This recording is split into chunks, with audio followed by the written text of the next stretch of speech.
Olá a todos do sexto ano, dando prosseguimento no nosso conteúdo, e o tema da aula está aí no nosso slide, a China Antiga. Então vamos.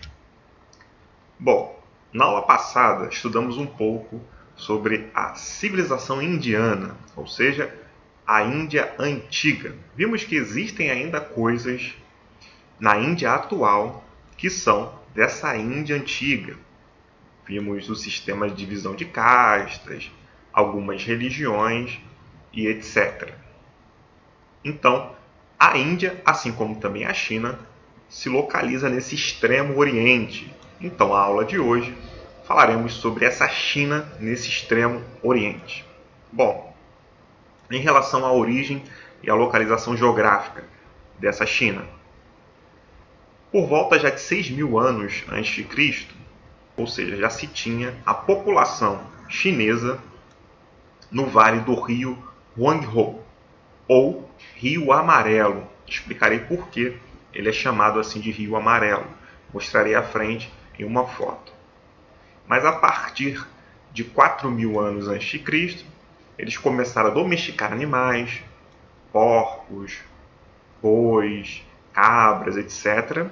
E passaram a viver da agricultura de subsistência para a sua própria sobrevivência. Logicamente, assim como os indianos, assim como os mesopotâmicos, eles se utilizavam dessa água ou dessas águas do rio Huanghe, ou Amarelo.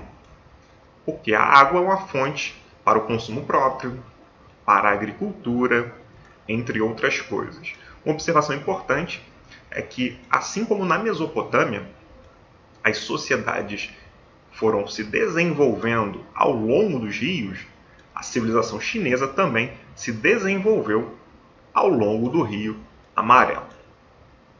A partir de 1600, as pequenas vilas tornaram-se assim civilizações maiores. E aí teve o início de formação da dinastia ou das dinastias. Dinastia é uma sucessão de soberanos, de reis, que vem da mesma família. Então, o poder é hereditário, ou seja, de pai para filho. O poder é herdado dessa forma. Os pais passam o poder para os filhos. Então, por volta de 1600 a.C., formaram-se essas primeiras dinastias chinesas, que logicamente centralizaram o poder. Esse poder político, poder econômico, poder social, como um todo. Bom, a primeira dinastia. Veremos só algumas características principais de cada dinastia. Não estudaremos a fundo todas elas. Dinastia Shang. O governo dessa dinastia foi de 1766 a.C. até 1046 a.C. Essa é a primeira dinastia, essa sucessão de soberanos, de reis, que vem da mesma família, que se tem registros, da qual se obtiveram registros históricos. Esses registros foram escritos em objetos de bronze, em cascos de tartaruga e etc. Foi o primeiro sistema de escrita da China Antiga. Uma escrita que inicialmente era pictográfica e depois evoluiu para uma escrita ideográfica. A escrita pictográfica representava objetos. Um símbolo ali representava objetos. A ideográfica depois passou a ser desenvolvido. Aí representava um conjunto de coisas, pegando símbolos, juntando um ao outro, e assim ampliava a linguagem. Então essa primeira dinastia Shang foi responsável assim por esse sistema de escrita inicial. Eu coloquei uma foto do rio Huanghe, ou Rio Amarelo. Devido a um sedimento, as águas ficam amareladas. Então elas estão aqui, ó, essas águas. E ao longo do rio, as civilizações chinesas foram sendo construídas e assim se desenvolveram graças ao rio, assim como as outras civilizações também que já estudamos. Dinastias chinesas, continuando com as dinastias. Depois, a sucessora da dinastia Shang foi a dinastia Zhou, que governou aí entre 1046 a.C. até 256 a.C. Eles desenvolveram a agricultura com o arado e um sistema de irrigação, como também a fundição do ferro. Esse arado ele servia para deixar a terra muito mais fértil. Eles faziam assim valas nessas terras e esse arado puxado por animais que fazia isso.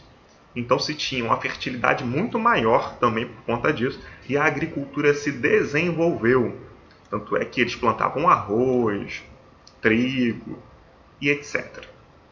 E esse sistema de irrigação que eles fizeram justamente para fazer com que essa agricultura fosse mais próspera, fosse mais fértil. E além disso, a fundição do ferro.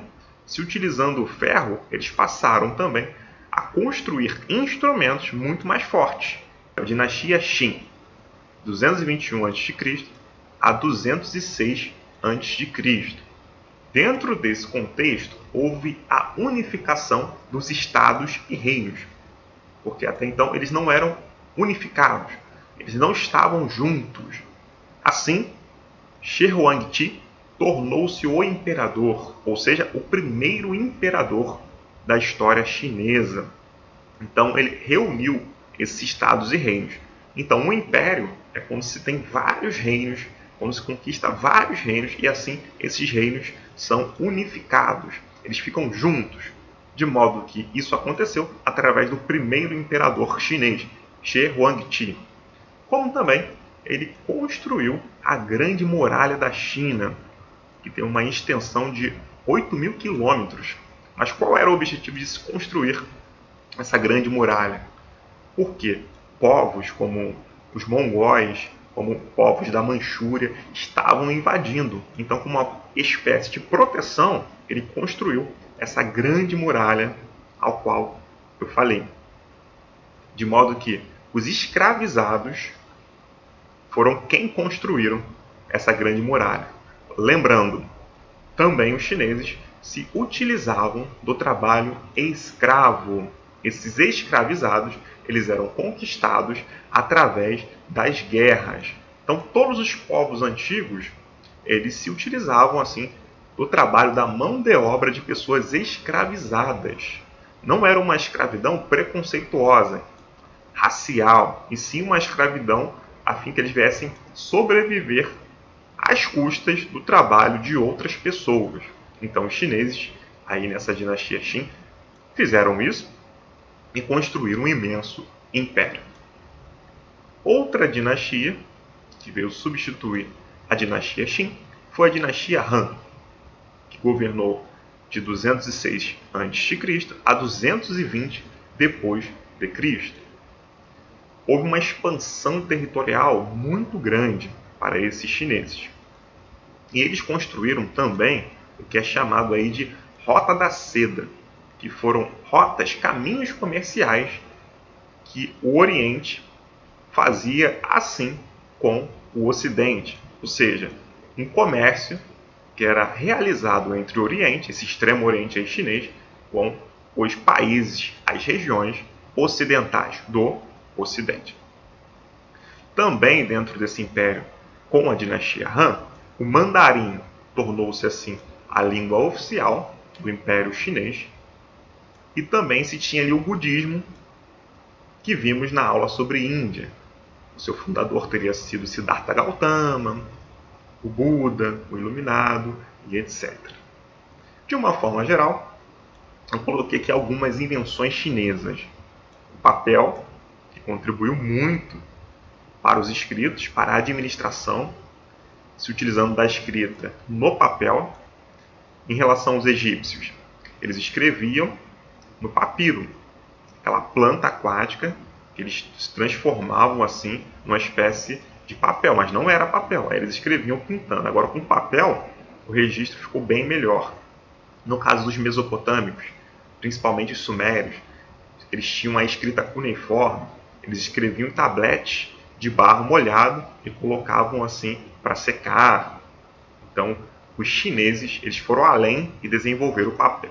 Também a bússola servia para guiá-los na espacialidade no espaço, a fim que eles não viessem se perder.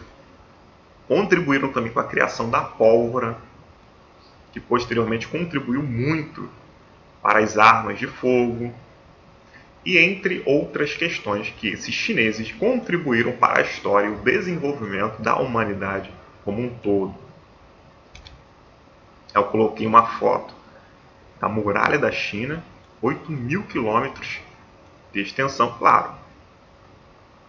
Existe ainda essa muralha de pé, mas não completa como era nos tempos dos chineses antigos.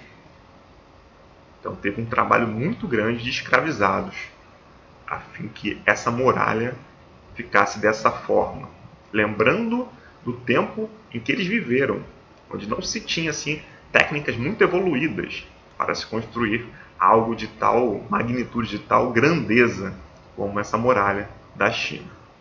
Ainda bem que ainda existe parte aí dessa muralha de pé. Aí eu coloquei a escrita chinesa, que começou lá na dinastia Shang, e a evolução dela. Aí começou com uma imagem sobre o Sol, aí veio evoluindo até tornar-se esse Sol aqui, a Lua, veio evoluindo até tornar-se essa aqui, a árvore. Então, todas essas evoluções que a escrita sofreu. Inicialmente começou como pictográfica e evoluiu para ideográfica.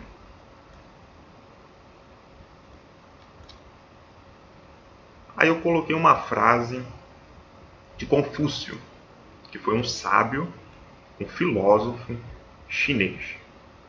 E durante o Império, a filosofia dele foi muito popular durante o Império Chinês. A melhor maneira de ser feliz é contribuir para a felicidade dos outros. Então era um pensamento confuciano, de Confúcio, desse poeta e filósofo. Ou seja, a felicidade ela não para em apenas uma vida.